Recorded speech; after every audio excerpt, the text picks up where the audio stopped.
தூத்துக்குடியில் கனமழையால் ஏற்பட்டுள்ள பாதிப்புகளை எதிர்க்கட்சித் தலைவர் எடப்பாடி பழனிசாமி நேரில் பார்வையிட்டு ஆய்வு செய்தார்.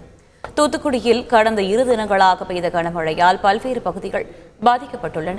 இந்நிலையில் தூத்துக்குடி அண்ணாநகர், பக்களோடை ஆகிய பகுதிகளை எதிர்க்கட்சித் தலைவர் எடப்பாடி பழனிசாமி நேரில் பார்வையிட்டு ஆய்வு செய்தார். பின்னர் பாதிக்கப்பட்ட மக்களுக்கு நிவாரணப் பொருட்களை வழங்கிய எடப்பாடி பழனிசாமி தேவையான உதவிகள் செய்யப்படும் என்றும் கூறினார்.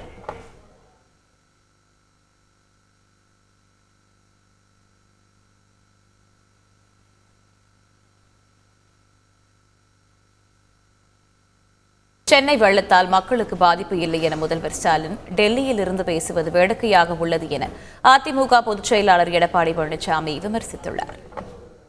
அரசு உரிய முறையில் செயல்பட்டிருந்தால் இன்றைக்கு சென்னையில் புயலும் பாதிப்பிலிருந்து மக்களை மீட்டிருக்கலாம். இப்பொழுது தென் மாவட்டத்தில் ஏற்பட்டுள்ள மழை வெள்ளத்திலிருந்து மக்களை பாதுகாத்துக்கலாம். ஏதோ சென்னையில் புயல், அதனால்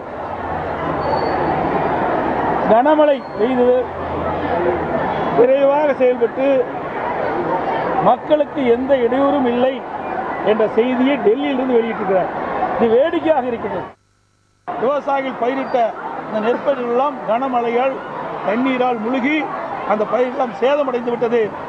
அந்த சேதமடைந்த அந்த பகுதியெல்லாம் இன்றைக்கு அரசு அதிகாரிகளை கொண்டு வேளாண்மைத்துறை அதிகாரிகள், வருவாய்த்துறை அதிகாரிகள் அவர்கள் மூலமாக ஆய்வு செய்து உரிய இழப்பீடு அந்த விவசாயிகளுக்கு வழங்கப்பட வேண்டும்.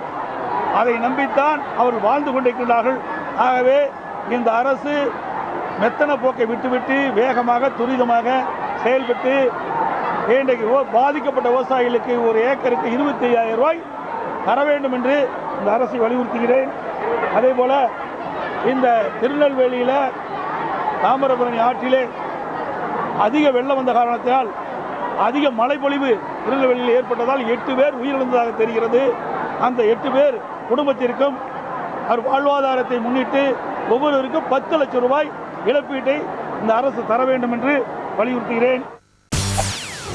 செய்திகளை உடனுக்குடன் தெரிந்து கொள்ள உடனே சப்ஸ்கிரைப் பண்ணுங்க.